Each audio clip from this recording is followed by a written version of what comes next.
and welcome to Loud and Proud Orlando. It's Monday, June 5th, 8:41 p.m. Thank you so much for being live with us. We're very excited. This is a huge episode today, talking about a 3-0 win for Orlando City against the Red Bulls, the Baby Bulls. They got clobbered in the ground. They got grounded and pounded. It was what everyone, I think, in Orlando City, everyone that's a fan or that supports Orlando City wanted to see that type of level of play. I think it was one of the best performances Orlando City has had collectively, and I will say individually from certain players. Like I think I'll mention a couple, like Wilder Cartagena. To me, was intricate to get the win. Ivan Angulo, that surprised us all, being faster than Ruan and being able to score on the 1v1. And not only that, Facundo Torres appearing, becoming Facundo Torres, right? The Facundo Torres we saw last season. So we're going to speak about that. We're going to analyze what's coming next for Orlando City, which is Colorado, and also a lot of news about Orlando City, a couple of rumors, transfer rumors that are brewing out. And when I say rumors, guys, don't get too like, oh my God, no, they're rumors. When we say rumors, it's a rumor, but it is our job to communicate. And I also have some news regarding Ivan Angulo coming from Brazil. So stick around, drop us a thumbs up, leave your comment, all your comments on there. And let's begin. What's up, John? How you doing? Good to see you again, man. Vamos Orlando. Yes. 3-0. That's what I'm talking about. Yeah, I was jumping up at the TV when that Angulo scored that first goal. I was doing the capo, doing my vamos. I was loving it. It was great. It was a great win for Orlando City and a full performance, the whole thing, the full 90 minutes, which we've been begging for. So I was ecstatic, over the moon. Yeah. What about you, Paola? I How's it am going? back and not sick. Hallelujah. That's And good. happy to be with you guys back again. And what a fantastic performance. The performance that we have been waiting for. How many games did it had to happen to see this performance? 17? But we got it. We got the performance that we were wishing, we were asking. 3-0. What a game. So I'm happy to be back. Yeah. The Lions are unbeaten, and again, um, this team. And I think we mentioned in past episodes, no team ever wakes up. Any professional player says, "Hey, you know what? Today I feel like losing. I feel like losing today." No. I think it just happened that the past few games Orlando's been playing. I think it's found its core. I mean, that lineup, that system, right? And so it took a while, but I think even though the standings may not show, the race is tight. DC right now, it's making a statement, I think, and that's why they're above us. But I mean, it just takes for us. I mean, again, and Pareja said this: take it game by game, guys. I mean, I think Orlando, it's game by game. We need to analyze game by game because we have an important game at home that we have to put away against Colorado, right? Right, John? So, I mean, overall, I felt it was one of the best performances Orlando's had in the attack. What were some of your strong points that you saw in this game against New Red Bulls? I mean, it's got to be Angulo and Torres, both of those guys. Angulo's first goal, we've been talking about it every week, where it's like he's getting great positions, he's dribbling up the field, and this was, a perfect example of that. He's got the break, he's got wide open space in front of him, and he's got a few options. And in that half second, I was like thinking in my brain, like, what is he going to do? Is he going to do it himself? Is he going to look for the pass? And he's got the intelligence to lift his head up, and he sees the defender, and he just stops there, cuts back the other way, and puts it in the back of the net. And that cool calmness is something that we hadn't seen from Angulo up until that point, you know? So I really feel like this game was a real breakout game for him. And I was also admiring, actually, Wright Phillips was admiring his amazing run for that second goal. Yeah, that's Literally fantastic. speeding the entire way up the field. You're talking about him, being fast on Juan. Wright Phillips is one of the fastest players ever, in my opinion, to play soccer. And so if he's looking at Angulo going, whoa, this guy's got some pace, I think that gives you an idea of just how fast he is. Like when he opens up the burners, and he gets full stride, that's something we've seen a few times, but he just completely poor pass was at Amaya. And Yeah, Amaya, he looked Maya like got cooked. yeah. he And got then Tolkien. sizzled. He got And sizzled. but the beauty of that was, again, he cooked the guy, but then again he lifts his head up to see, oh wait, over there is Facundo Torres for the No, but easy pass did you across. see Yeah, I know what you're Rodrigo gonna going say. like, bro? Yes. He's like, bro. Rodrigo and No la Fabian cagues. and like a bunch of the guys on the field like, It's like, Falco was bro. over there. So that made me chuckle when I saw that as well. But it just, the intelligence from him was there this game. And like I said, calmness and composure from him in both those moments that we hadn't really seen before. So huge congratulations to him. And I hope that this continues. And, he also, I'll let you guys talk about Facu, but he really helped Facu come alive in this game as well. Yeah, and I would say I'm very positive when it comes to the team, but I do have to say Atlanta was to me, and I'll pass the mic to Paula. Atlanta was to me because Pareja did not change the lineup from Atlanta.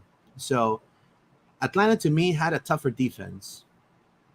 And New York Rebels defense was just, non-existent. The numbers show it. They had a bad night, but I would say also how important certain players in certain positions have been developing. Like for example, Rafael Santos, that in the beginning of the season we're like, hey, he's not playing at his top potential. He's turning the ball away several times, but Rafael Santos, he's developed tremendously. And he's linking up very well. And I see him very talkative with Antonio Carlos, same language, right? But he's playing now as a Serie A level player, like he should have shown in the beginning. I think he's adapting well. Same with Wheeler Cartagena, with a slow start this season, completely turning around. I don't know if it's the national team fueling him or whatever it is, but whatever it is, I like Araujo and Cartagena in every single game. I think it's going to be a big. I don't know if it's going to be a big blow when they go for international duty. But to you, Paola, Facundo Torres, right? He was one of the best players in the team. To me, one of the, aside of Ivan, obviously. What do you make out of his brace? Scored 2 goals. Hey, I think he needed this boost that everybody was like, oh, because Falco has been there, believe it or not. It's not that he was scoring goals, but he was there, present, trying to pick up the team. And Angulo would have scored the second goal when he was like 1v1 with Amaya, and he wasn't, how you may call it, stubborn. He just passed the ball because it was much easier. And you can see on Torres' face like like that relief out of his shoulders. And I think, like Oscar Pareja said in one of the interviews, like, I cannot put the team in Torres' shoulders all this time. And it was a fantastic, like, cohesive teamwork. Wilder had a fantastic game. I think the best performance that we have seen Wilder this season, and Cesar Araujo. Like, those two pivots are working in the midfield. Like that goal right there, it started with Cesar, then Wilder, and then Angulo. It was a connection between those three. Yeah, it was a series. They recuperated the ball. They got the ball back, and just look at that. Like those are the type of passes he'll make in the national team. You know what I mean? Like That's the Wilder I want to see.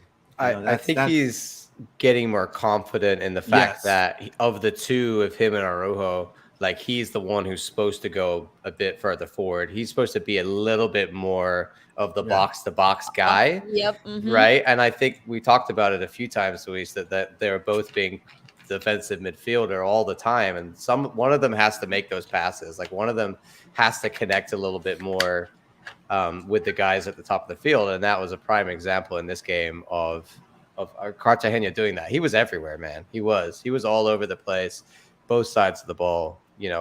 Defense and attack. welcome back, Facundo Torres. I want to say, he started very slow. It's a young designated player. He's about to have a baby girl. So obviously that At I any totally, moment is I this totally, month. yeah, I totally understand. I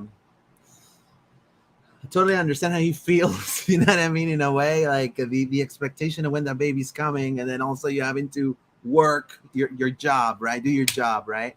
It's a young star, and against the team that he really, it seems that when he sees the Red Bulls jerseys, it just seems that he's a different type of player.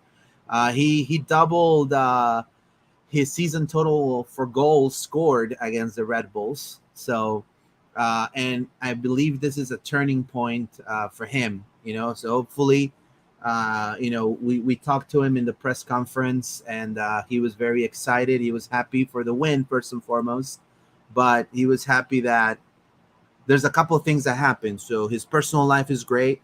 He's having his baby girl.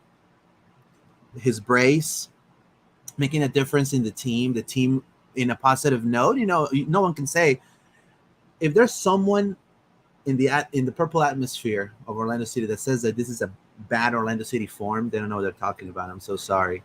This is a great form for Orlando, whether you like it or not. It's a great form. So not only his team is in a great form, his club, but now there's a new coach. He mentioned him in the press conference, a new coach for Uruguay, and he was burned. I feel like he was burned. That's just my opinion. By the former Uruguayan coach, Diego Alonso, former Inter Miami. How weird that plays out, and now he has a chance to show. He comes to Uruguay now to the almost to the break, scoring some goals, getting some minutes, being that difference maker for the team.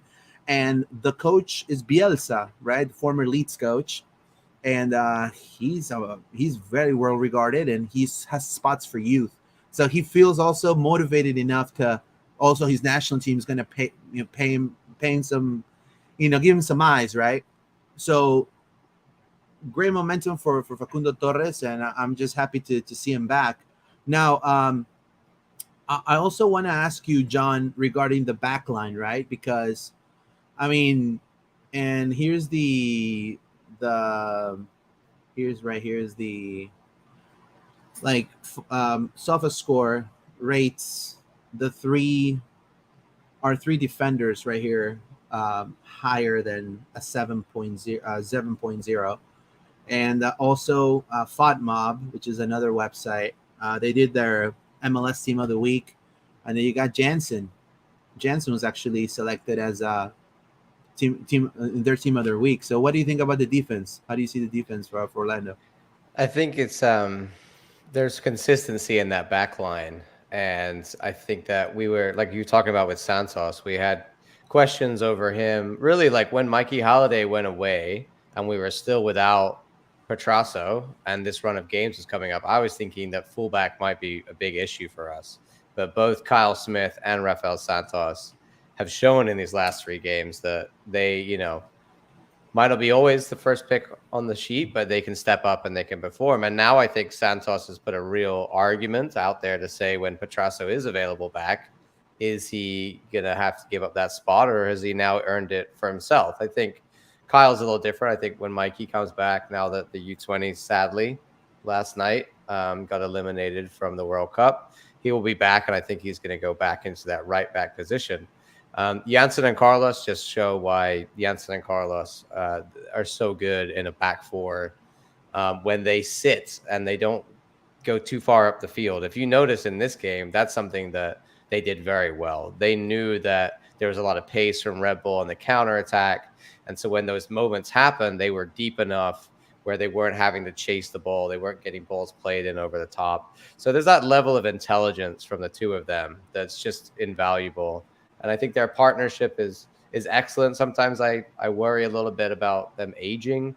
I think that they're not as fast as they used to be, but as long as they're sitting deep and they're not, exposing themselves to having to do a lot of running, they can sit there all day and defend the box. So, and also Pedro this game too, let's not forget he's part of that defense. He got an 8.0 on foot mob. Yeah. So great game for him. He made some key saves. Really that second half after our first goal, they started to come back into it a little, and they had some chances where they could have equalized it, and Pedro kept that out. So kudos to the whole back line, really.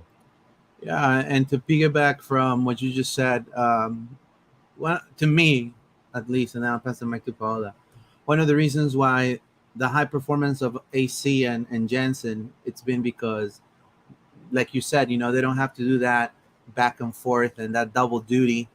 They're actually Araujo and Cartagena are doing all the work. They're definitely. Having them play an A game, 10 out of 10, right? In my opinion, make their job much easier. They can focus on their actual position and do it well.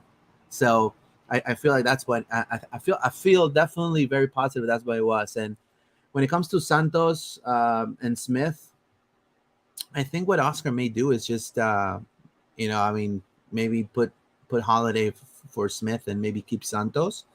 I don't know. I don't know if it's going to take Luka now because of Santos's great form, in my opinion. It's going to take Luka some time to get back some minutes. Maybe I may be mistaken. I don't know. What do you think, Paola, regarding that? Well, 3 weeks ago, we never would have said that. Yeah. Right? So it's a great turnaround for him. Yeah. And it depends, right? If Santo keeps the momentum and keeps improving himself, because let's remind everybody, he just got here, right? It was a different league of what he used to play. Lucas Petrasso was already in the MLS, so he knows what to expect on this league. That's why it was a faster way to adapt under Oscar Pareja. But now that Lucas is back, it's back because he was questionable in the last roster.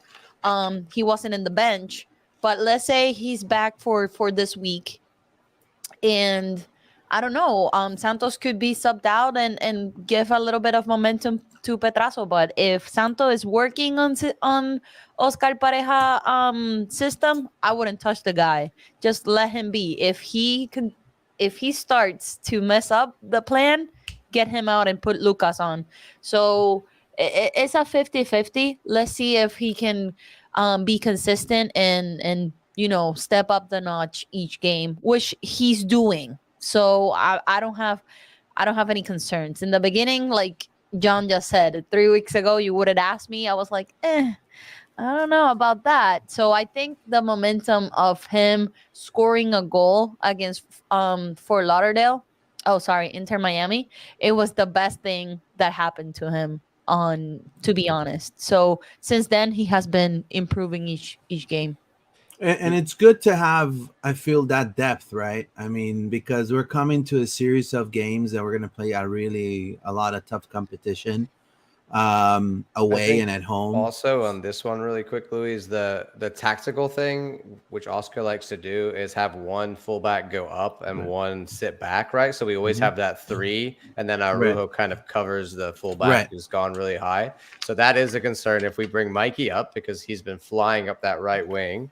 And Santos also likes to do that, right? Exactly. If you listen, like on the commentary, they were talking about one of the things that Oscar did really well against the Red Bulls was we knew that they love to push John Tolkien and Nealis flying up the field as both their wingbacks, and we used that space behind every time they did that, right? So we have to be careful if we have both Santos and Holiday that they're both not going at the same time and committing both of themselves up the field and leaving us exposed like the Red Bulls did. So I think it's going to be interesting to see which Oscar, which one he allows to do more attacking, because they're both very attacking fullbacks. No, it was one of the few times too that Orlando City feels and executes good attacking football after being, having, after the rival team, it's one man down, right? I mean, first and foremost, Reyes, he's an idiot. I'm just gonna say it like that. I think he conditioned. He made a mistake. It was a good call by the ref. He deserved the second yellow and then the red. And the good thing was, usually when that has happened before in the past, we have not capitalized on those chances, and it showed that we did this time. So it was a copy paste of the Atlanta game, but with a team that was down 10 men, and we actually did put it away. And so that to me, it's improving. It's improving because Orlando would have not done that before, and so then Orlando City right now, it's the best team. Right now we lead the league in wins on the road. We have four wins on the road right now. So now we have to copy and paste this great momentum and paste it into Colorado, right? I mean, and what a moment. First and foremost, John, we have Araujo with his 50th start in all competitions. So, right. Then you have Pereira, right, with 100 starts. I mean, so it's. I mean, the momentum is high, guys. So I'm expecting. I mean, I don't know what you feel, John, but I'm expecting Colorado should be a freaking love fest and a hug fest. We should be seeing some tie dye, some Grateful Dead, some, we should, I mean, everything is like looking up right, isn't the first time Orlando has, John, two players in the team of the week? I mean, yeah, everything is coming up Millhouse. That's what I would say. Yeah. It's sort of, it's all going good right now. I mean, it's a lot of positive, but also, not to be a downer, but it wasn't this way like a month ago. So Exactly. I think it's showing that these. But it's improvement. Would you say it's improvement? It's continued improvement. Like, we haven't lost in the last 5 games. 5 games. Yeah. So, that's great. I think the only down is that there was a couple what could have been wins that we let go, right? But of course, also in those games we played very well. So it wasn't like the Atlanta game.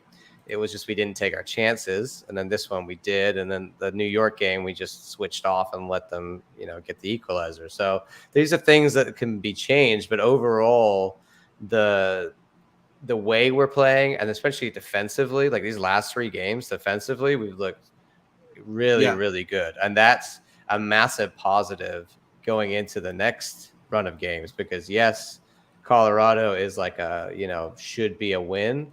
But after that, we've got 3 very tough fixtures. Yeah. So, the defensive solidity for those 3 tough fixtures needs to be there. And that's what I am most enthusiastic about this. Yes, the attack is clicking and Falco and Torres Angulo, but also we're being really good about shutting down the opposition and not allowing them back in the game and killing off the game often. So I think Atlanta being the exception of that, right? We did it well against Miami and we did it well against New York. So if we can continue that into Colorado, then I think we'll be looking very bright. Yeah, and don't you feel, Paola, that Orlando, this Orlando current form right now, Orlando is building after every win. So typically you'll see that inconsistency, right? In which Orlando would win and then they'll lose the next 2, right? And then they'll tie. It was right? 1-1-1-1. But now you see they're building upon those wins. So they're in a way learning as they go. They're taking it game by game, which is what Oscar said on press conference. Do you feel like, that's maybe something they can also apply at home? Because I think that's what the fans are looking for, right? A home form to improve. I mean, that's what every single fan expect to them, right? Like, win at home.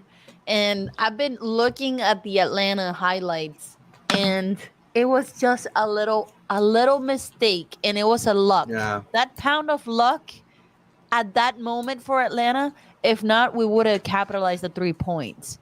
So I think with this momentum that Orlando has on Saturday, it must be a win. And I'm gonna say it must be a win because the fans feel that they need to win at home, which is totally fine.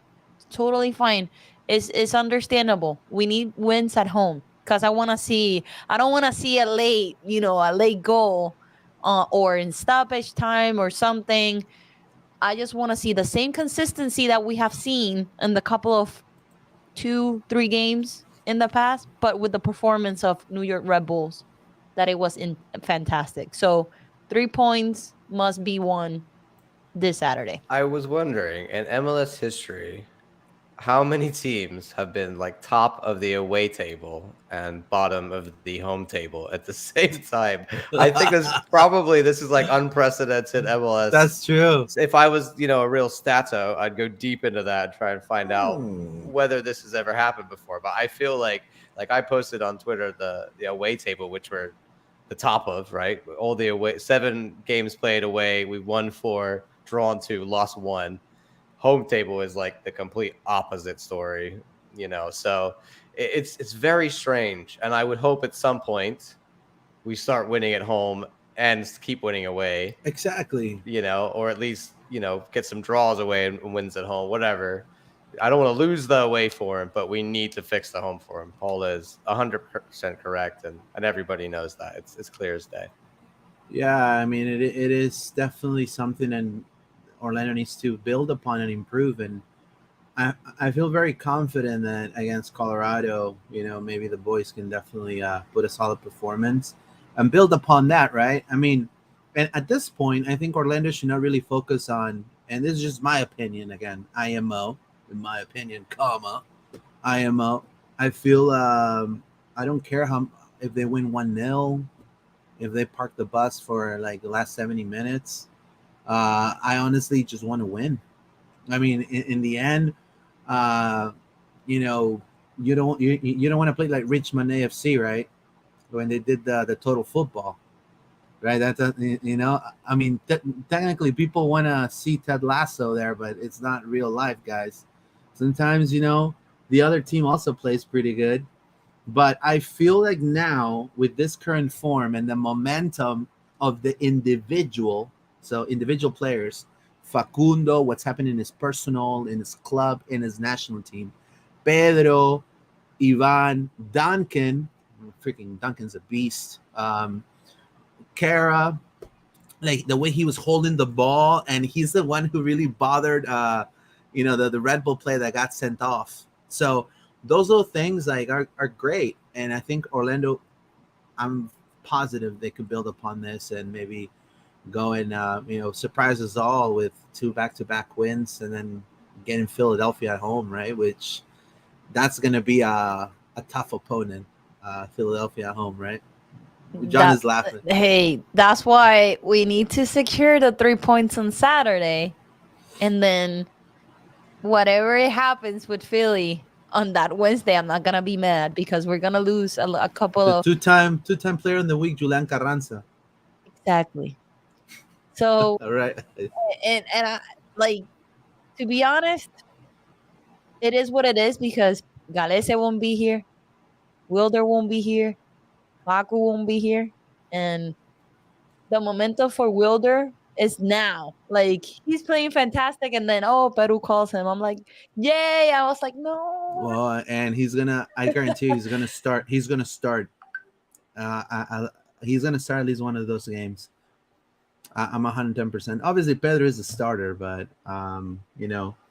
let's look at the table for Colorado too. Hold on. I sent you the form table, which is like how we're doing. So Orlando City are 5th in the form table, and this is out of all the teams. This is like the supporter shield. Where do you think Colorado Rapids are in that form table? Yeah. I mean, we should put at least a 3-0 performance there. Also, I mean, I'm not trying to disrespect let's pour one Colorado out for the club that was Inter Miami. Sorry, guys. R.I.P. Yeah, No, Miami. I mean, we have to, but I don't want to jinx it neither, because I have been like in the past episode. I'm like, hey, like remember Charlotte was in the beginning of the season. Oh, there's a must-win game. Blah blah blah. It's Charlotte, and boom, they scored in Yeah, front of but us. yeah, But it's but different. It's different. It's different, The right? But history I this don't. season though has been like big away win, home loss. So like we're yeah. conditioned to be like, will it happen again? I hope not. No, I really hope not. I mean, the race is tight. Just like I'm gonna read some comments in just a moment. I just feel like there's a positive trend happening, and we just gotta win. I mean, to me, it's just I don't care if it's a butt shot, if it's a with your elbow. I don't know. They don't call the VAR. They forgot. You know, pro referees. The ref belongs to an OBT. They just completely pass it through them. I don't care if it was like whatever. If it was a bicycle kick, I don't care. But as long as they win, like I think the people that go to Exploria are gonna be static because it's a win for Orlando City. Orlando City starts building up on those wins, right? I feel like and we should beat Colorado. I mean, the numbers say it, right, John? We should beat Yeah, Colorado. and they also got, I don't know how key Bombito is to their defense, but he got red carded last game, and they've got the Rubio is out with injury. They've got like 3 other guys injured. Ricky Ruby's They're playing soccer now. No, no, I'm just what's kidding. that guy's name? I can never remember. I'm just He's their joking. striker. But anyway, they're not particularly stocked with talent, and they're on a very poor run of form. And they're bottom, like they're like LA coming to town, and Right. look at that game. Like we killed LA and they didn't really do anything. So I expect to see a similar level of performance out of Colorado.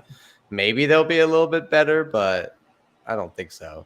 They're down there with Colorado. I mean, with Inter Miami and LA in the Supporter Shield, of just having a really bad season. So there's no reason why we can't get this win.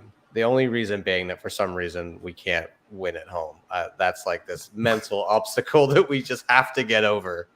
This match and next match. We need to be positive. That's and for every fan, let's be positive.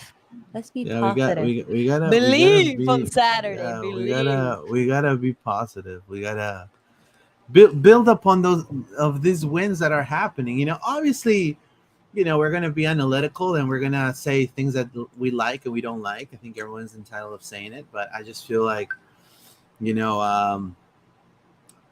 some momentum is happening. So momentum is growing for the team. Let's just be level-headed, right, and just keep building upon it. Not right. Not to say that Orlando's like the best thing since peanut butter and jelly, right? I'm just saying, build upon it and go from there. And I think the players are getting it. Oscar also is becoming, and Facundo said it too.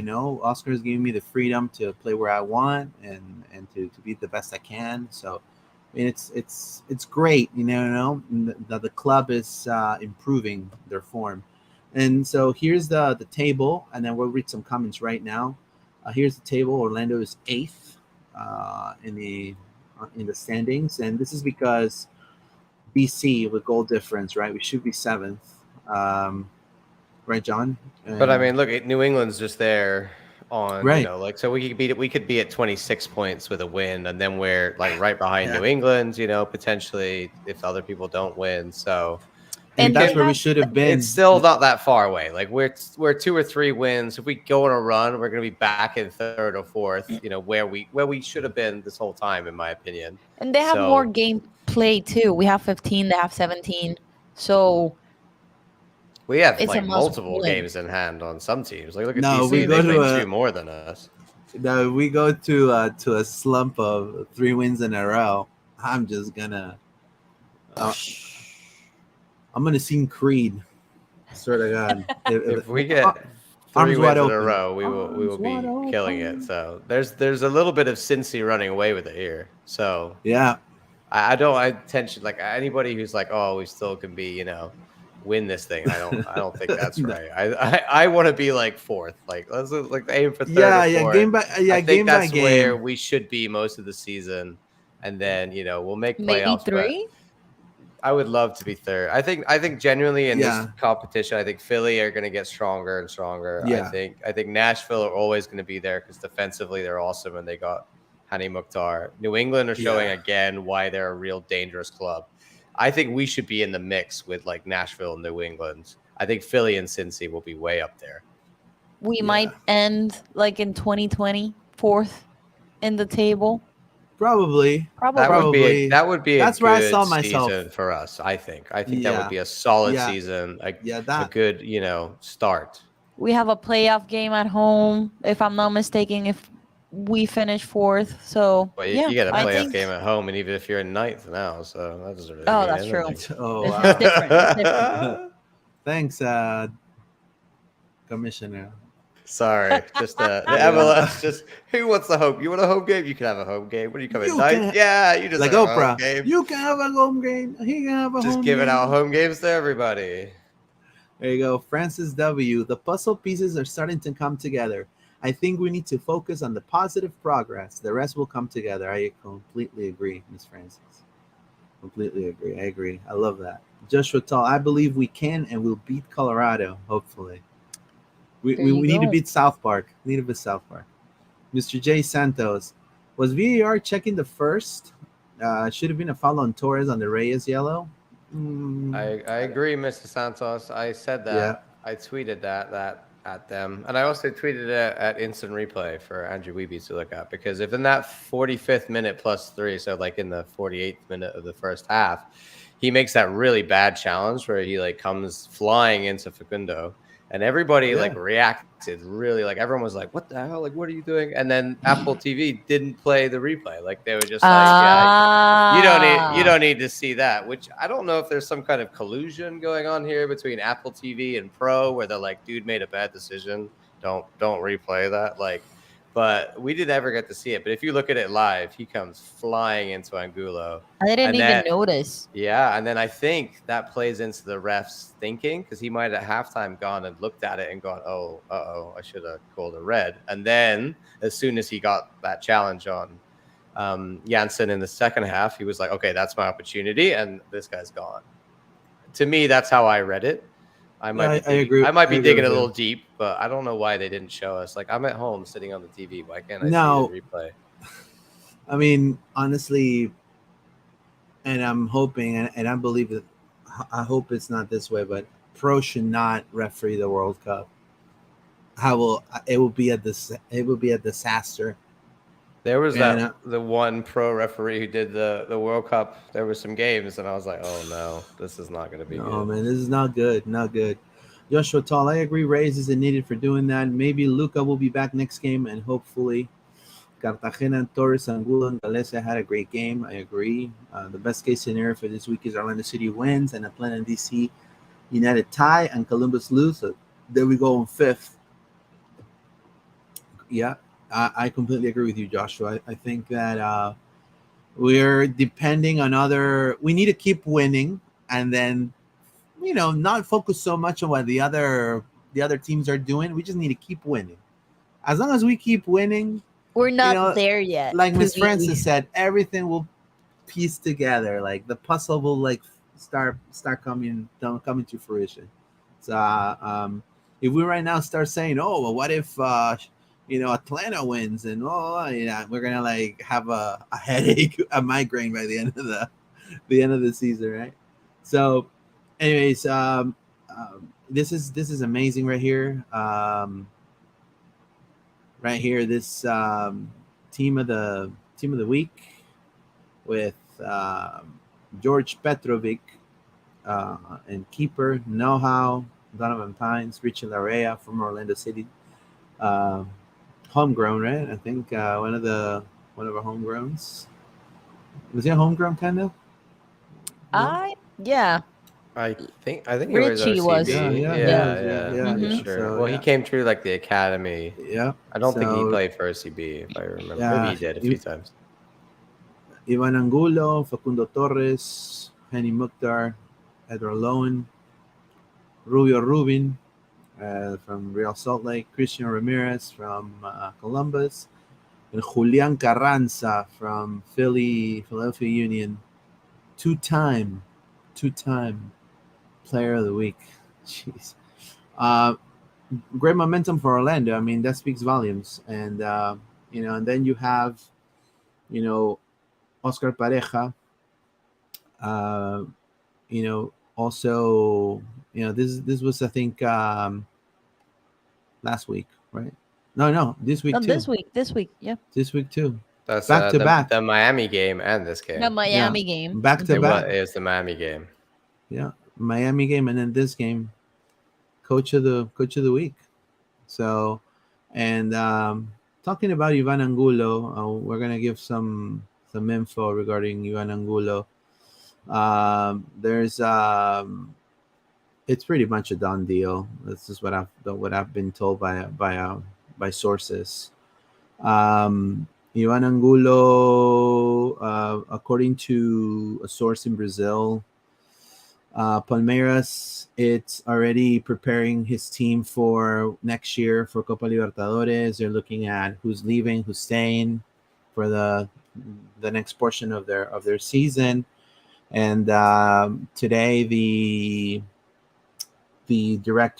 sporting director of Palmeiras, spoke to press and said that Ivan Angulo it's going to stay in Orlando City. He mentioned that the MLS club, that's exactly, I'm quoting his words, the MLS club already decided, gave us their desires, that they want to activate the option of buying off Ivan Angulo. They want to buy in his contract. So Ivan Angulo is going to stay with Orlando City. Right now, his contract expires in August.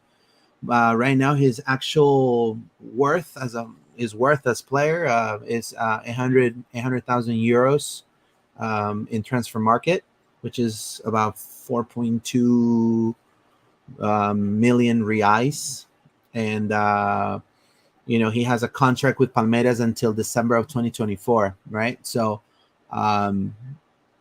according to Palmeiras, Orlando City already called and said, "Hey, we wanna get the option for Ivan Angulo." So they're keen. The player also talked to, according to this source, the player actually talked to Palmeiras as well and said, "I want to stay in Orlando."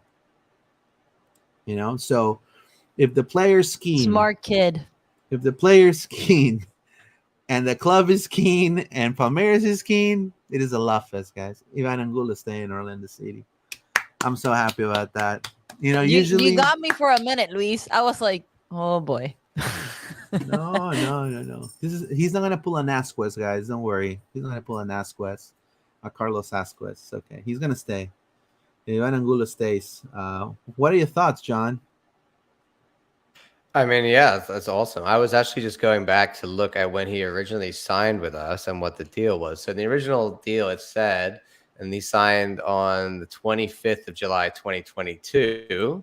And it said the loan will last a full year with an option to extend an additional 6 months, allowing the Lions to hold on to the 23-year-old until the winter of 2024. So I don't know whether we are buying him before that loan extension, because we technically could just extend the loan. So that really shows that we're like, hey, we don't want to just keep loaning Ivan. We want Ivan as a player to be part of. Exactly. Yes. So we went to them and we said, but what would be in this contract originally, and I'm pretty sure this is what it is that it would be in the contract if we wanted to buy him, what the agreed price would be. He has been loaned out by Palmeiras for the last, I don't know, 5 or 6 years. So they don't. He barely played in Palmeiras. No, they clearly don't want him. They just have him on the books and loan him out every year to somebody. And this time it's stuck and it's worked. And we've said, great. How, whatever the agreed fee is, which could be around this $800K that we think he's valued at, or it could be less. We have no idea, right? It might be that we're getting him in for a steal because they're like, yeah, sure. If you want to buy him, you can get him for less than he's worth because we don't really want him. Who knows?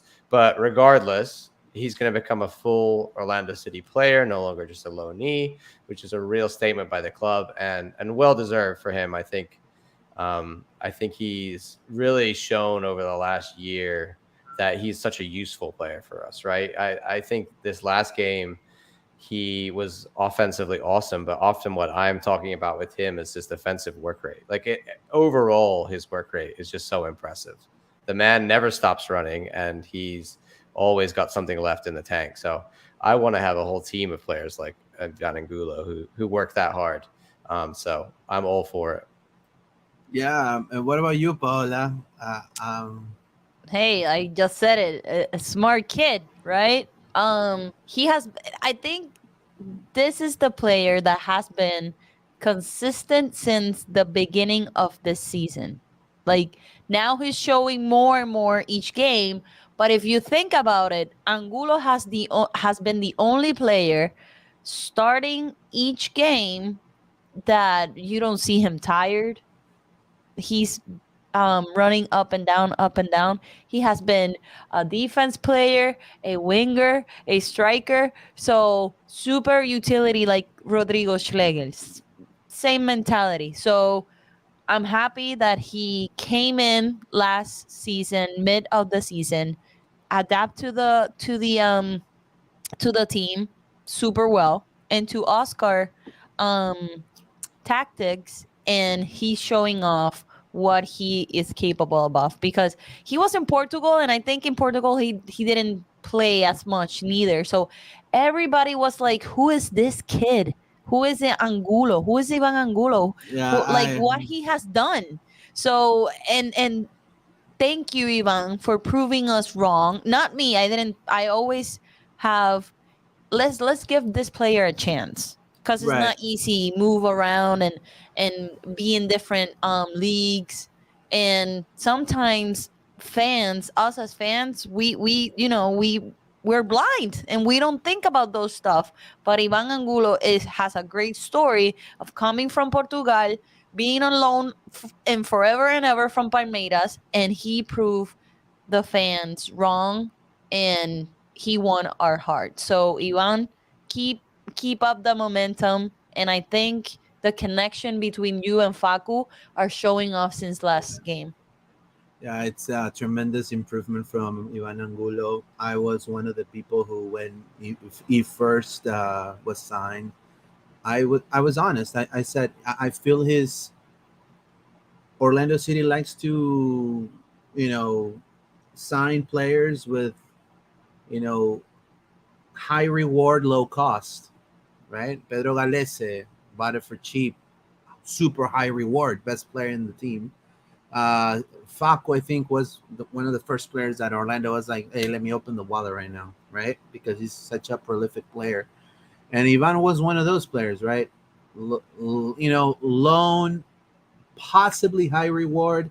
I mean, Palmeiras signed him for a reason. Why did Palmeiras see? And so I guess we're getting the best for we got a steal with Ivan Angulo. I think he adapted so well to the league with his players. With the players, he can play anywhere. If Oscar puts him to play Cartagena's position, he'll do it. You see what I'm saying? So he adapts so well. He's a very tactical, savvy player. I Go think ahead, that's John. something that we sometimes underestimate in Yeah. Oscar is how good he is at getting the best out of some of these players. And I know that it's hard to say he does that all the time because yes, results aren't always great, but if you look at a player's development under Oscar, a lot of them leave better players than when they come in. And that's a sign of a good manager. And Ivan is a perfect example of that, where I think wherever he went, he got a shot, but nobody was willing to actually give him more time to learn and chance, develop yeah. and the real chance to do that. And Oscar said, I'll give you that chance. And now we're starting to see the player, like you said, Luis, that probably Palmeiras thought years ago, oh, this guy has high potential, and he's never really reached it. And now maybe we're seeing some of that potential come to fruition under Oscar's leadership. Yeah, I mean, I believe. I mean, it's a collective effort. I feel like, and not only just Oscar. I just feel it's also the player has a lot to do with it. You know, with the willingness of working things out. There's so many players that have been loaned, have been busts. He's Right? got such a good mental attitude, though. You Yeah, know, like he is great always attitude. smiling, and that's such a great He's sign of a happy very, player. very positive, and he's very friendly with press, and it's just a great moment. You know, he's just thankful that he has somewhere he could, you know, that showcase his talent. You know, he was not allowed to do that the past few seasons, so he's taking every opportunity that the moment is giving him, right? So if Orlando is giving him, you know, to play a win back position, he'll do it, right? So he's just thankful to be able to showcase his talent, you know, because I he has think not his been able to do humbleness that. too. Yeah, Yeah. very humble player, you know, and so it's showing a lot. And so with that, we're gonna go into rumor mode. It's a rumor, guys. Guys, don't kill us. Rumor. Because you know it's funny because when we go into this, people are like, "What's going on?" So OPO said, "We're telling you, it's a rumor." So there's a rumor regarding a Israeli player. Yes, this player right here. Picture right here. Right here. We just played. He just played the under 20s. He's playing the under 20s with Israel. He's from Israel, and his name is. Let me see if I can pronounce it correctly. Hopefully, I don't butcher his name. Al-Yam Kanspolsky. Dude, I tried to say that name 3 times, and I think every Al-Yam. time I was got some part of it wrong. It sounds like it's a Polish name to me. So Kanchapolski. Kanspolsky. I don't know, guys. I don't know, but Somebody tell us. Al-Yam. So they just call him Let's just Al-Yam. go with Okay? Yam. Yeah, Let's go with Mr. Yam. Yams. So Yam, Orlando City, he has $1 million fee, right? And he has an American. He's an American citizen, right? But he plays for Israel. And Orlando City has shown interest, according to. He plays for Hapoel Tel Aviv. Hapoel Tel Aviv in Which is Israel. a good team. Which is a good team. Is a good team in Israel. It's a top team. And he right now it's killing it with Israel. I mean, Israel just beat Brazil, eliminated Brazil, make him look like nothing. And so right now, according to a source in Israel, I'm gonna say the colleague's name, Hader Jacoby, from Channel 5 in Israel, 5 Sport. Orlando City of the MLS has told Hapoel Tel Aviv they're interested in counting with this, you know, in pursuing the player. And right now he's been playing. He's 19 years old. He's has 22 caps with Hapoel Tel Aviv. He scored 1 goal, 2 assists. He also played the under-19s last year with Israel. So, and right now he's the talk of the town in Israel because they just eliminated Brazil. He's been one of the best players in that tournament right now. So Orlando is interested in Al-Yam.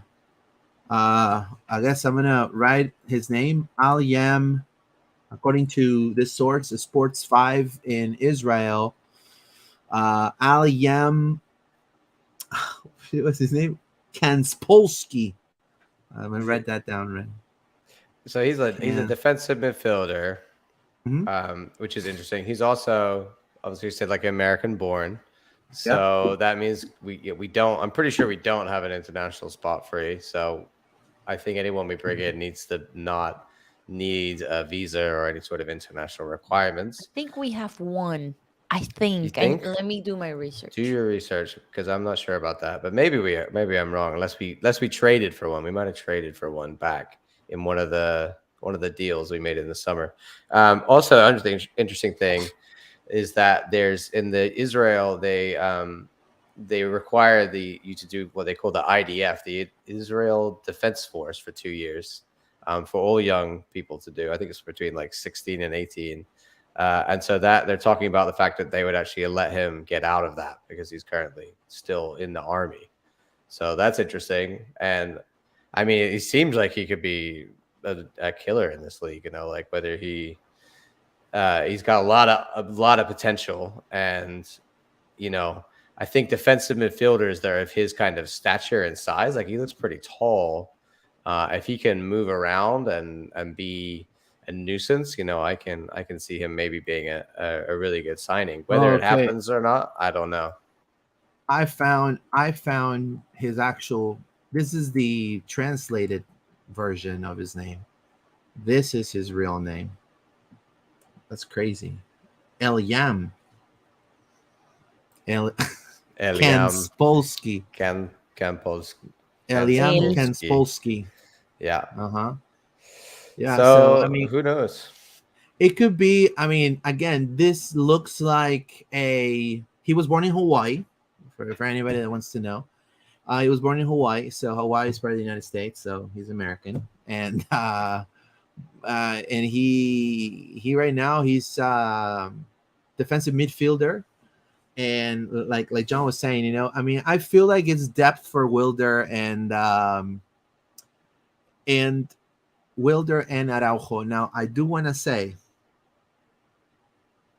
and I do want to say, there are rumors circulating in Peruvian media that,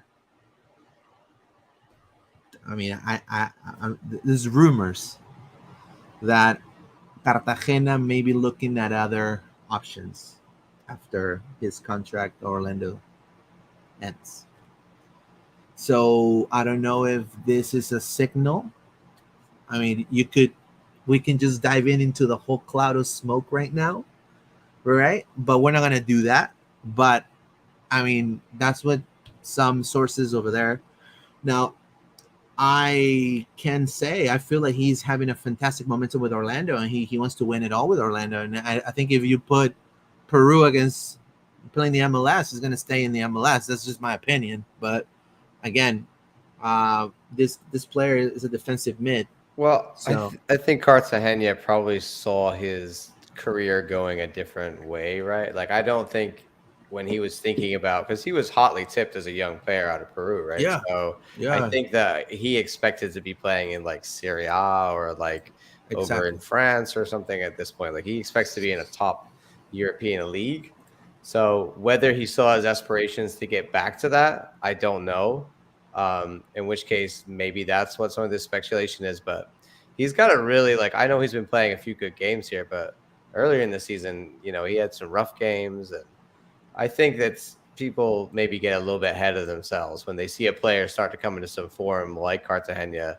Maybe these stories just come up of like, oh, could he go back to Europe? Is he good enough to do that? It could just be a lot of hype about how well he's playing, and then people trying to generate stories. I would be surprised if he would be interested in leaving, because I feel like he's like Angulo. He's finding some solidity with us. And for sure. He's kind of got a bit of a home now. So maybe that's enough for him to say, actually, I want to stay here, and because I'm getting lots of minutes and I'm actually able to play, as opposed to trying to go somewhere else where he might have to fight to get in the team again. Luis, and also, sorry. No, I was going to ask you, is this the Wilder Cartagena that used to play 2 years ago? Like, this is the type of Cartagena that we wanted to see? Yeah, he's fit. He's I call him, he's like a switchblade. Like, you pull him out and he's ready to go. Like, he's ready to, like, he's so good at the high press because he's fit to do the number 8, to be a perfect number 8. And so that's why it landed into the national team. That's what made him be a captain in Godoy Cruz. So for Peruvian guy to be a captain in Argentina is very tough. And he was given the ban in Godoy Cruz. People love them over there, but he left because then they don't pay him enough. Like over there, the economic situation is pretty tough, and then he saw a spot to maybe going to make some money in whatever the League of Kuwait or whatever, one of those countries there in the Middle East, and it was not up to par. And then Orlando came about, and pretty much he turned it around here. He's becoming that player that could be a starter in the national team. Luis, how many games are there in a Peruvian league season? In the Peruvian league season, Yeah, like what, so like 40, 30, 50? 50? I could tell you right now. So Because there's I'm Peruvian. looking back at Wilder's history. I think he's had a lot of injuries all the time, right? Because every year it's like 17, 22, 30. Like he never seems like he's played a full season. So there's 20 professional career. Between 18 to 19 19 games in each half. So there's apertura, so it's the first half, apertura, and then clausura. So it's about 40 games. It's about 40 games. So he's averaging around like 25 games a season. So he needs to. That seems to me that he's played half a season all these times, right? So even with us, like he hasn't been fit all the time. So I think that's the main thing for him is just staying healthy. And he's at 28. This is like his peak years of being. Yeah. So he's right now player. thinking. He's also thinking, maybe, and a lot of players do this. And again, I'm no one to. I'm not steering rumors or anything like that or saying this, but sometimes there are players that like to say, hey, I may leave. So you're like, hey, okay, I'll give you 100,000 more, man. You know what I mean? All right. And then he's like, okay, I'll stay. Or he's like, just get his agent to put it out there to see if anything comes out of Europe or wherever. Someone else is like, oh, yeah, we're interested. Like sometimes players they want their 5% or their 2% or whatever. Yeah. So, and I'm going to tell Wilder, if he's watching, a message. Do not go back to Peru. You devalue as a player. Peru in clubs is one of the worst leagues in the region. I'm just saying, and I'm Peruvian, and I cover it. So, in club level, the Peruvian league is not good. So yes, they pay probably more than Argentina. They play more than Bolivia. They pay more than Paraguay. They play more than even Colombia. But the level is not good.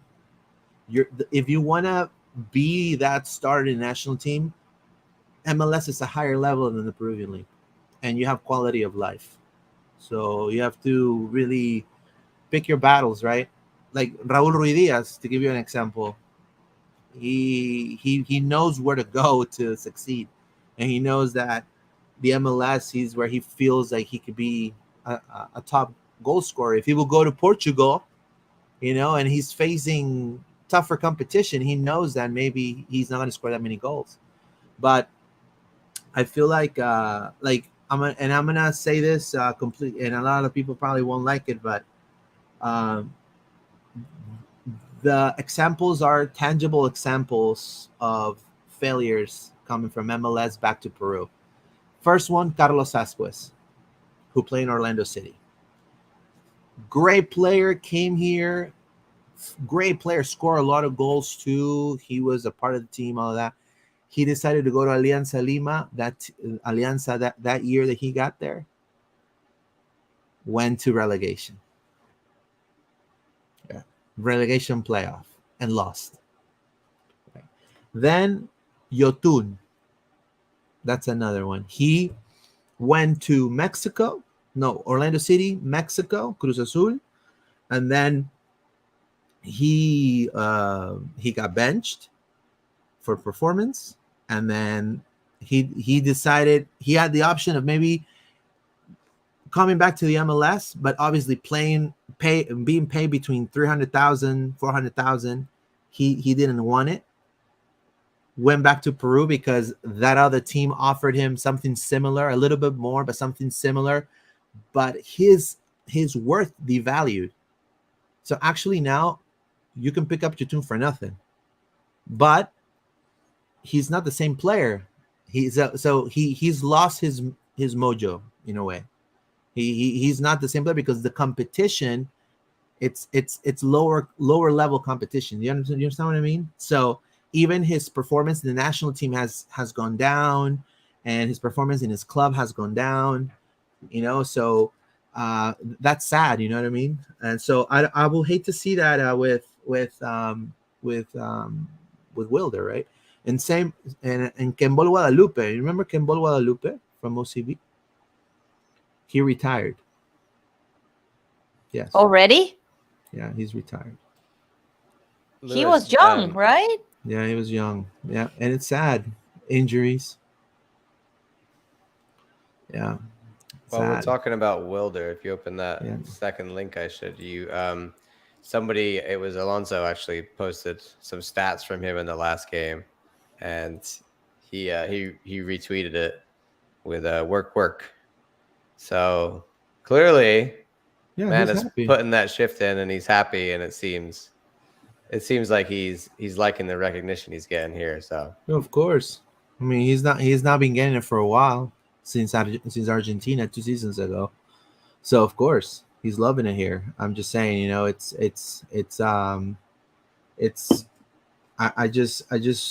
just feel like this is one of the best versions I've seen of Wilder.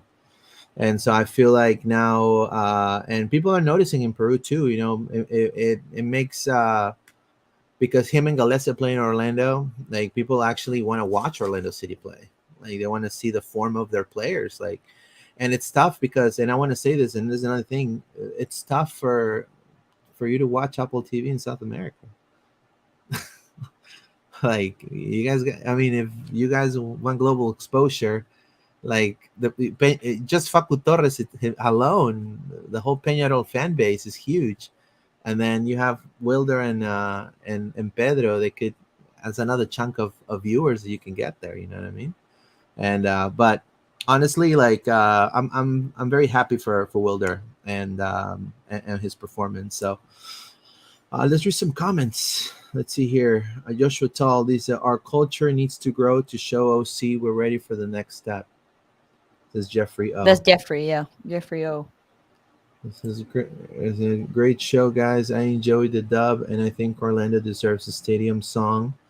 Duncan reminds me of Phil Collins, and I honestly believe In the Air Tonight will be a fantastic stadium song. That would be cool to see everybody singing that. We did talk about that one podcast that we were jealous of Minnesota and some of these other teams that have a whole stadium singing one song. That's pretty cool. I'll say Toxic by Britney Spears. That was your choice. I'm just kidding. Wait. That was like that was a month ago, so it's changed now. It's changed. What is it now? What? Don't worry, be happy. Exactly. Don't stop believing. Don't stop believing. That's right. That was our halftime song, and then they stopped playing it. I guess it got old. I mean, it never goes old with Journey. Come on. It was at the wall. We would jam out at halftime. We do a bit of Journey halftime. Yeah, this is bring back the old DJ. Our culture needs to grow to show OC we're ready for the next step. Yeah, I feel like we're getting there, right, John? I think culture-wise, I think Orlando's making good strides. I think we're getting there. I think we're definitely the soccer city of Florida. I mean, that's a facto, like straight up. Like, I mean, I think we've demonstrated, the fan base has demonstrated, like they're knowledgeable about the sport and they want to see the sport thrive, so. I think every week, I can't remember who it is who posts it, but every week somebody posts the MLS supporter numbers, the attendance numbers, and we are always in the top 5. And for the size of our market, like, I think that's very impressive, really. I think even these games where I'm like, oh, we could do better, like we're still doing a lot better than some of these other teams. Red Bulls, they literally had to give away a free fireworks show last game. That's why there was people in the stands. It wasn't because they came to see the soccer. They came to see the free fireworks show. So I think as long as people are coming to see the soccer, we're not having to, roll out gimmicks like that, and we're keeping true to what the game is and what soccer should be. I think our culture is great. Yeah, what do you think, Paola? I mean, we have been consistent, and I'm been surprised that this season I seen more fans in the stands than last season. So, and Even with every all time these that home losses. I was gonna say that was my next point. Like, and we haven't been consistent at home. That's the reality. And I think about last season. Fine, okay. So we lost this game or we tied. Next game is gonna be empty. No, people aren't showing No, up. no. Um, the game against NYCFC, it was a Wednesday. It was packed. Last season against the Sounders, I remember that I got moved from my seat to Oof. fill up Oh, the lower wow. bowl. So it speaks volume. So let I just hope for a 3 points win on Saturday so people can continue showing up. So it's been good so far, and I'm impressed. That's fantastic. I feel like, we definitely we just got to remain it game by game, keep playing consistently, be consistent, game by game, make sure that we analyze every single opponent, keep it consistent. That I think that'll be a great run for Orlando. Hopefully, a win against Colorado, and that's gonna speak volumes and just gonna make people, because I feel terrible sometimes, and I totally understand the frustration from some of the fan base. Obviously, when it's 21,000 and then you lose, right? I mean, that's I totally understand that, but I also understand the sport, right? Sometimes you have really tough competition, and or sometimes you just have a terrible game. You know what I mean? And there's lack of communication and things break down, but I am confident that Orlando, because I've seen it in the last 3 or 4 games, they're building on every win. So now we saw that last minute mess up against Atlanta. They're building on that 0-3 result away. Now let's build on that 0-3 result. Let's make it 4-0 maybe against Colorado, right? Build up. We don't want to see, right? And that's the consistency that Oscar and everyone else is saying, right? That's what we need to see. And I see Joshua Tall is asking about what our lineup we think would be against Yeah, sure. Colorado, and I was I'll wondering what say the you same one. guys thought. I mean, that there's an argument to say if it ain't broke, why Yeah, change it, I'll say right? the next one. I'll say the same one. I said Copy and last paste. game that he would literally put the same attendance out this game, and we saw that. I think even if Mikey's back from the World Cup, he could Yeah. use a break, right? So Of course. we don't need to throw him back in there. Kyle's been fine; he's been doing well. I mean the Atlanta game he played really well. So I think just why change if we don't need to? I think the only thing is Ojeda is not getting a start, which is not an issue if we're winning games. Really, like I have no But problem he was a with change it. of pace player. He He was a was, change of pace. and Yeah. I think that's something we didn't talk about. But I was Well, we can calling talk for about it. Mauricio to be subbed off at the 60th minute because he was starting to look a little tired. And so exactly what happened last game happened again. So even the subs are looking the same, right? So we're starting to see this consistent, like Mauricio starts, plays 60 minutes at the 10, and then Ojeda comes on, Ojeda and comes Facu in. goes to the Boom. 10, Yeah. and Ojeda goes on the right wing. Love that. Like Love that's that. totally Yeah. fine. If Mauricio needs to play every game, and I think I figured out what it is. I think I've nailed it. You can tell me if I'm wrong. You We think were I think we were talking about the 10 versus the wing for Right. Torres last week, and we were like, we Exactly. don't know what is the situation. I think the situation is this. I think Oscar wants to have Facu on the wing. He doesn't want to have him have to be the guy that generates the play. He wants to have him be the guy who's at the end of the play, right? So having Mauricio on the field allows Facu to go do that for 60 minutes. And then he'll say, okay, I'm going to take Mauricio off and make some changes. But I think it's more important to him that Facu is able to play where he wants to play, and having Mauricio allows him to do that, if that makes sense. It makes sense. No, yeah. I totally- Even though I think Facu wants to play the 10th, but I can see your point too, that, hey, you're a designated player. I know that you want to have, make plays, but you need some goals to be scored too. So I can see your point, John. You have a good point there. I don't know if I've just been for the last 3 weeks trying to figure out what is Oscar's thinking behind this. And that's what I've come to as my conclusion is. We should invite him. I was going to say, I'm like, this is a conversation with communication Oscar. is listening, guys. Hey, it is curiosity, right? Like, I'd love to sit down with Oscar, get in his head for 10 have minutes. a cup of water, it doesn't have to be, alcohol every or week 30 with minutes. those the press conference, Luis, you pull a little bit more information out of him, and you ask some questions that make him sort of reveal a little bit more about his thinking. And I think that was the same with Facu this week too. Like, both of them said some things that made me go, this is what is happening. I see now. Yeah, so Rich Thorne says, start Maguire instead of Kara, and I think Ojeda needs Ashtray again. I'm confused. What does ashtray mean? Probably a strike or something, like a goal. Ashtray. I don't know. Can you elaborate? Is that a typo, Rich Thorne? Stray meaning away from the correct path or direction.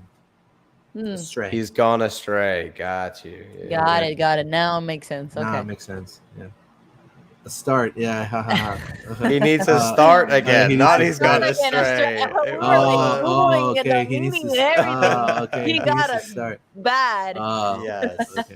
I mean, that's the thing is with Ojeda is can he get enough time on the field to be able to do something to get the form back? I mean, you just got to see game by game, right? I mean, there's going to be tougher competition. Like against New England, I'll probably put Martin.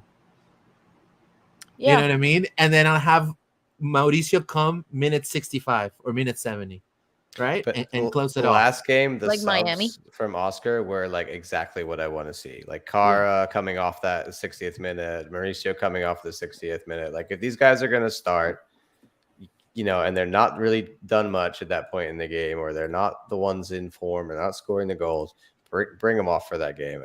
There's no issue with that. Emily Dinsmore, night and day for Facu. Let's hope he stays in this form. I agree, Emily. Yeah, I mean, I think we're gonna see more like this performance because you couldn't see on his face of relief, like, oh my God, I scored twice in this game. Almost a hat trick. Facu had a hat trick, and I was like this in the edge of the sofa. I was like, no way, Facu. You're going to make this happen? And that freaking goalkeeper, the Brazilian guy. Yeah. Yes. So he put it away, and I was like, I think his name. No. I wanted to see a hat trick. Let's think about this. If Facu came back and put 3 goals on that Red Bulls game, put the man as the week of the player of the week. Cherry on the cake. He's one of the most selling jerseys. Yeah, 15 overall. Yeah, that's awesome. Not bad. No, we haven't had one since Nanny. So yeah, definitely. So here's our Instagram, guys. If you guys want to follow us on Instagram, feel free. We have all our content here. I do want to say thank you to Orlando City Communications and Orlando Pride Communications for the pictures. The Pride, unfortunately, they got an L against the Houston Dash. But I want to give kudos to Kylie Strom.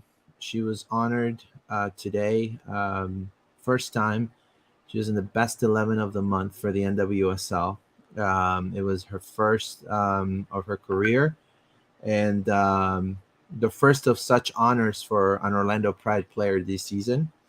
And I mean, she got 53 duels. Out of that, 29 were won, 320 touches, 1 goal, 5 interceptions, 13 clearances. So she's killing it. So and the Pride are playing great. And again, game by game. Game by game. I think this game against Houston with Peterson, and I mean they have a tough team too. Unfortunately, it didn't pan out the way they wanted to. You can see the press conference, all of that here on our Instagram. And also OCB, right? OCB unfortunately suffered a 3-0 defeat to Toronto. The match was abandoned in the 72nd minute due to the local curfew. But it wasn't at home. That's important because they're kings at home. OCB. Yeah, so it wasn't at home. Yeah, so it's just I don't know what kind of curfew they put in, but I mean that's fine. I think Toronto too should sign up some of these guys for the first team because the first team's not looking so hot and they're winning 3-0. Hey, can you believe they spent the most in the MLS, dude? That's crazy. Yeah, well, all that stuff that happened with Insigne and Bernardeschi, and they just because you signed 2 Italians doesn't mean they like each other. Like that's not clearly that's not how it works, right? I feel like that's it's like a lot of clubs like, oh, you signed another Brazilian to go with your Brazilian, but they might not like each other. I remember. Well, that. I remember. Well, I mean, we had Carlos Rivas, man. Remember?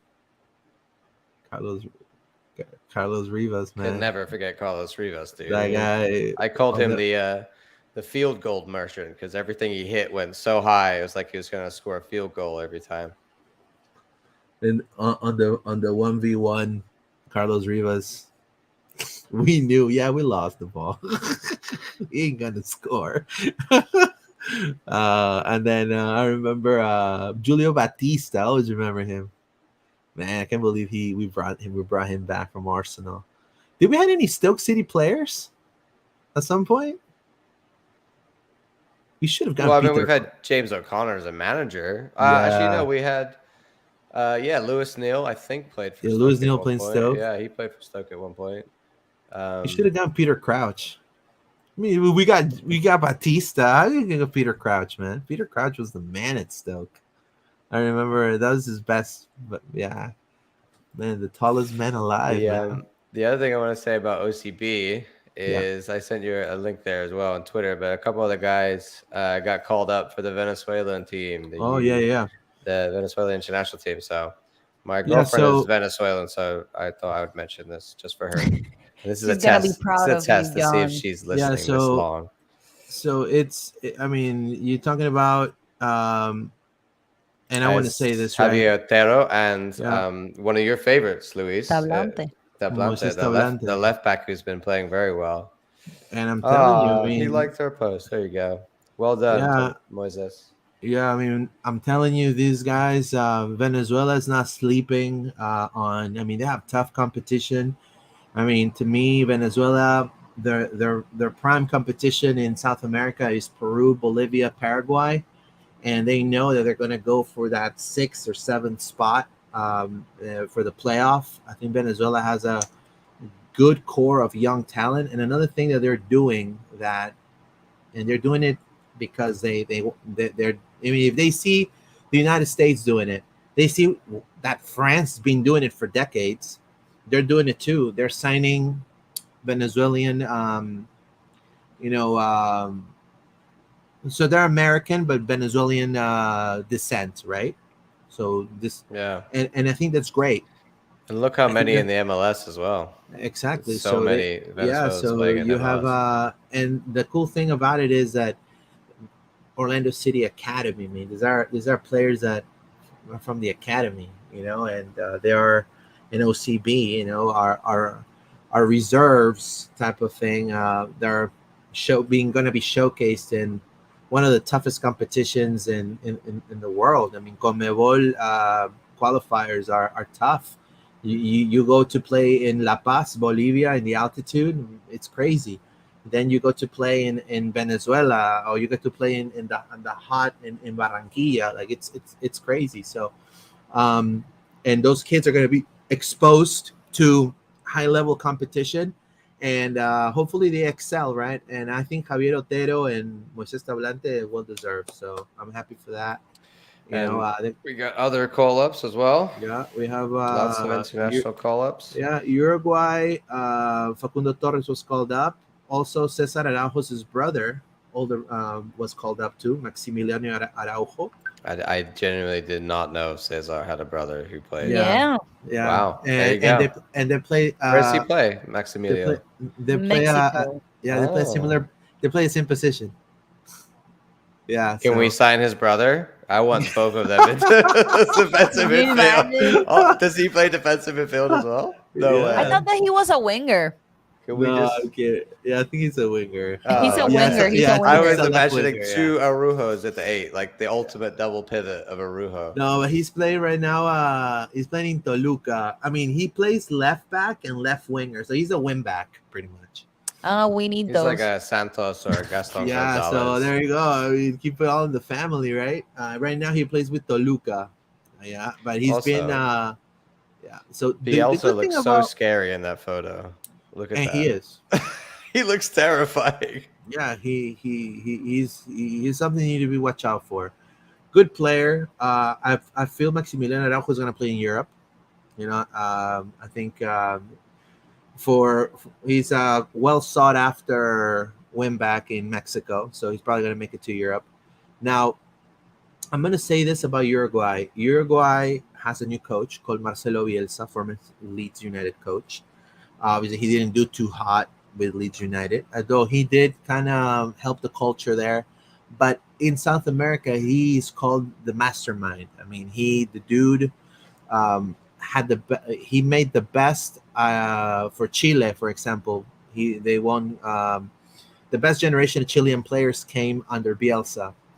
So Bielsa is high regarded there. He's getting the call up for Uruguay now, and the first thing he did was, "Hey, I don't want to see any of the old players. I know what they're gonna give me. Call everyone. Diego Alonso is never called out or never given a chance. I want to see them." But Uruguay were full of old. Like they needed to clear house. Like he did Bolin, that. Yeah, like Cáceres. Like there was Cavani. a whole bunch of old guys that could just go. What excites me about Torres playing for Bielsa is like it's all out attacking football, and that really suits Torres. Like he's just gonna say to him, like, you just run at them, you know, be full aggressive mode of, you know, Bielsa soccer, which is essentially just attack. So hopefully that suits Facu.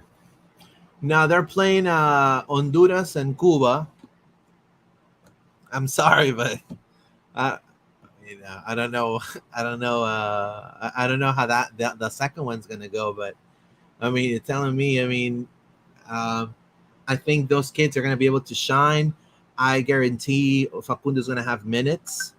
I think it's gonna be a great opportunity for him to maybe Bielsa see him play and starts calling him up more often. You know, you have Facundo Pelestri playing too, Brian Rodriguez, who's playing América de México, Diego Rossi, former LAFC player. So a lot of the MLS players are there. Obviously, Brian Rodriguez is there too.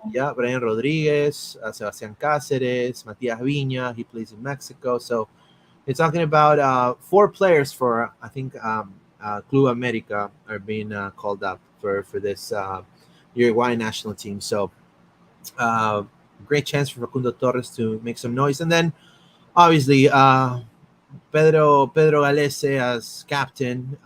Peru is going to face tough competition. Japan and South Korea. I think top 2, some of the top 2 teams in Asia. Right, and they're going to be playing against Japan and South Korea. Both are.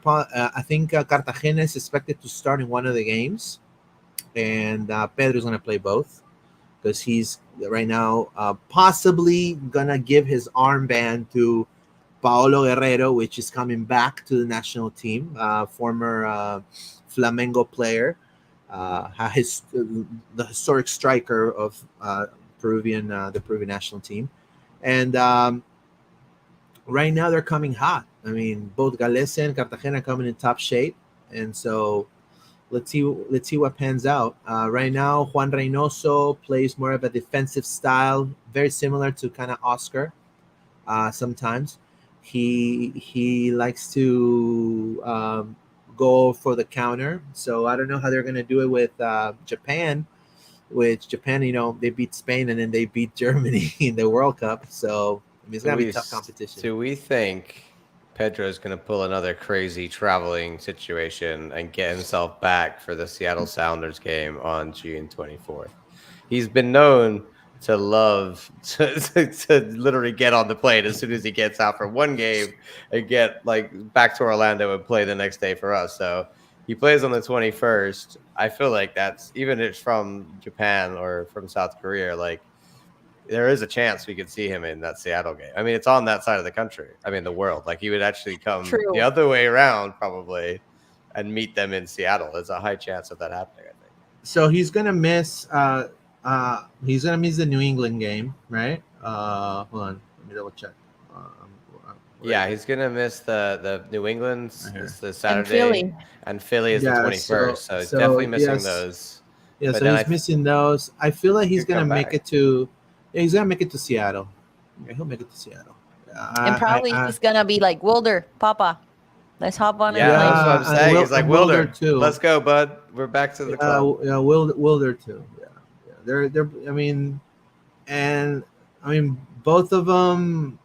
No one should question their work ethic ever, especially Pedro's. I mean, I have a feeling that Peru's going to have some problems against Japan and Korea. I mean, it's just some of the lists that the coach has called up are the same players that Gareca used to call up all the time. And these are players in the average age for the Peruvian national team is around 30 to 31 years old. So, and you're going to be playing against like one of the top center backs in Serie A, which is Kim from Napoli. I mean, the dude's a beast. You're going to be playing against Nagatomo and all these other players from Japan as well. So, I mean, hopefully it's a good game, but I kind of was looking forward for Coach Reynoso to call maybe new players, right? Players that we've not seen yet, and maybe try new things. But I guess he's just calling the same people. So, but hopefully wishing the best to Pedro because he's definitely going to do great, I believe, with a national team. And again, we have this guy right here too. If you're interested in seeing him again. He was in the commentary for the FA Cup. He was Manchester United, Manchester City. Yeah, I did not know that. He was a guest commentary. He showed up for like 10. Yeah, I could see him being a very good commentator one day. To be honest, he does well in interviews. Yeah. So Nani's coming back for the beautiful game exhibition match. Set to be played at Explorer Stadium on June the 23rd. So, and he said it's an honor to be in Orlando and all of that. Now, let me turn on the smoke machine. Would you take him back? No. Does he want to be an assistant coach? Yeah, sure. Yeah. I mean, as an attacking coach, I think he could. Yeah. I will take him. Invaluable as an attacking coach. I would take him to teach some of these guys, the way of Nani.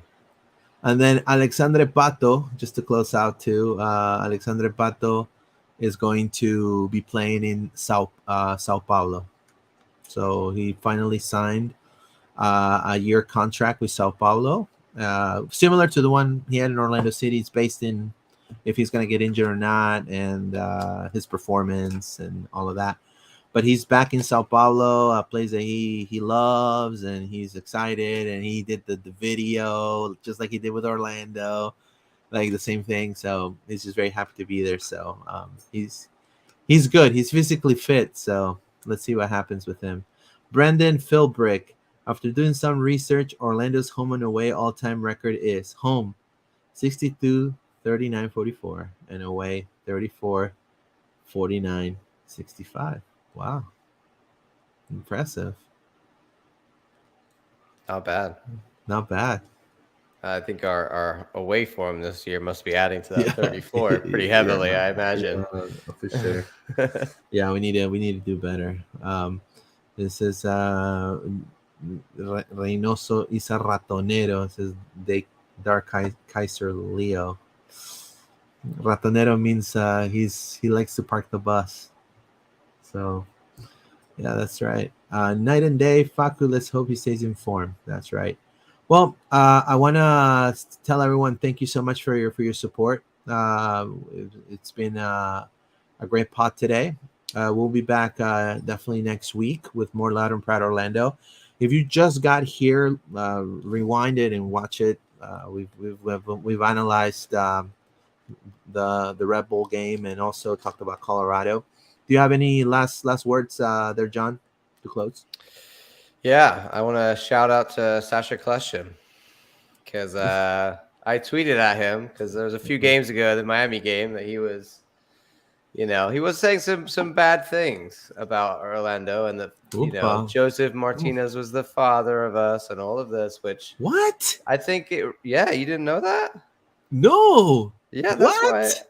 That's why I came at him. He was saying it on the commentary on the Apple On the MLS Apple? coverage before the Miami 360 game. thing. Yeah, 360. He was talking about how Joseph is going to be the father of Orlando today.